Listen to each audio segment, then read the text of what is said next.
So let's say you get a text from a band leader about a potential gig, and before they hire you, they want to know more about you. They want to know what you sound like. They want to hear your playing. They want to see what you look like. What are you going to send them? I would argue that solutions like your Facebook page, your Instagram, maybe even your YouTube channel are alone incomplete solutions, and that instead you should build an electronic press kit. I did this recently, and I'm going to show you my approach. So Instagram, Facebook, YouTube, etc., those are great platforms. But the trouble is those platforms contain all different aspects of your life and many things that aren't applicable to the jobs that you're going to be hired for.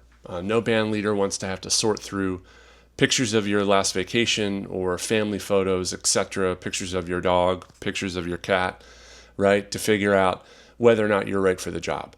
So when we design an electronic press kit, we're trying to demonstrate our value in a way that social media alone doesn't. So just like a business resume, we want to put together the relevant items that we're going to need to build our electronic press kit, our EPK. And the very first thing that you need to think about are getting some good photos. Ideally, these photos would be taken, on stage and doing the actual thing, playing the bass. But regardless, the photos need to be clear. They need to hopefully show you in your natural environment, looking comfortable. I think I would stay away from any kind of selfies or sort of random photos that you don't have your bass in your hand. Anything that's like a group photo where you cropped yourself out, just photos of you playing the bass. So the next section are your performance clips, and we want to give the band leader a short taste of what it sounds like when you play. We're talking clips, right? 30, 40 seconds of you playing a song so they can get an idea of the feel that you bring to the music. Ideally, these are best as stage clips, but you can take these in your practice room. I know that band leaders, are pressed for time just like the rest of us, right? So they don't want to sit through a 90-minute gig video trying to figure out, what does this guy sound like? They want to see clips, right? Ideally, the clips should be in the style that you're playing, obviously, but you can also include clips outside of your genre to demonstrate your versatility. So the next section would be your bio, and I think the biggest tip here is we want to keep this thing concise. Really, it's who you are, where you're from, what kind of styles you play, what kind of gigs you play. I think you're trying to avoid a long, life history. Again, band leaders don't have time for that. They just want to know, hey, is this person appropriate for this gig? So you're going to include information that supports that.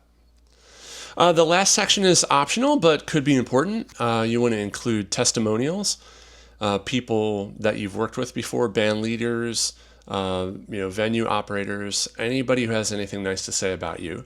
You can include that. You can also include any notable gigs or notable, let's say, tours that you've done, notable artists that you've worked with. That stuff is really going to be important when a band leader looks and says, I know they've worked with so-and-so. They're definitely appropriate for me. And we want to include that here. Last section, contact information. How do they get a hold of you? Depending on what you're comfortable with, you can include your phone number, your email address. You'll see on mine, I have a form that hides all that information, so it just sends it to me through my email, and then I can respond. So I want to make it really, really easy for people to get a hold of you, and the contact section does that. Okay, so here's my EPK. I've used a site called Card to create this, and Card is useful for essentially one-page websites like you see here. They have a bunch of different templates and different presentation options that you can use, and I chose this one. Just has my name, a little tiny bio about what I do, and a picture of me here on the right. This website will display obviously on my Mac like you're seeing here, but also on mobile. So it's really very useful across platforms. So if you go into some of the pages, you can see I've got different sections here. This is where my playing examples live. And since I have playing examples kind of spread across two different platforms across Instagram and YouTube, I have links for both, right? So if you click on the Instagram page, it's going to go to my alternate Instagram, account that I've had for some years. I had to kind of clean this up for, this video and for this purpose, right? But I took out all the extraneous stuff and just really put in the bass related things that I think are, important to showing my value as a bass player. So you can click on any of these and sort of see different examples of me playing and the different kind of musical accomplishments that I have. Also on YouTube, it goes to this channel, right, to GigReadyBass, and there's some more different videos up here. Again, just sort of showing different examples of my playing. Now you could set this up to go to specific songs or specific recordings.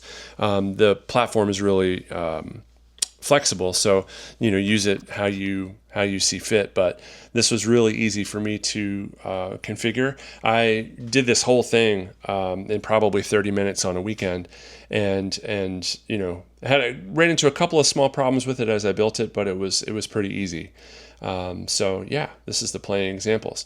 Now if we go back, you can go to my About section, and I have a little bit of a bio here. Some of the things that I tried to get across in this are the different type of gigs that I play, playing with rock bands and bar bands and cover bands, tribute acts. Some of the recent jazz stuff that I've done, I've included that here. Included that I play the upright bass now, which has sort of been my focus in the last year or two. And also a mention about the GigReadyBass YouTube channel, which is a more recent development for me.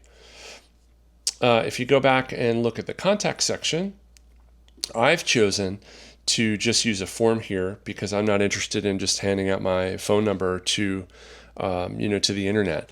But you could do that. You could include your phone number and direct email address and, be as open as you want. But I've chosen to do it this way. There's actually a secret here. If you were to go down to the bottom of the first page, you can directly get to my email here, right, where I've got social links for Instagram and my email, but they're not quite as obvious. And I'm hopeful that, the most folks will go through this contact page. So again, I chose Card really for the ease of use, also for the price. It was $19 for a year, so really dirt cheap kind of solution. You could do this in 100 different ways. You could include, build your own actual website. You could use a program called Notion, which I've heard of people using before. Even a Google page or Google Doc even would work. But I think it really matters less the platform that you're doing this kind of work on more than it does the content. The content is king, right? So making sure that the content looks good is appropriate for band leaders to see. That's your number one priority. And that's it. That's my solution. I'm going to start using this thing, and I'll let you know how it goes. What do you do? Do you use your Instagram? Do you have a separate Instagram account? Your Facebook? Do you have your own EPK? Do you think it's time that you should build an EPK? Let me know in the comments what your thoughts are, and I look forward to seeing you in the next video. Thanks.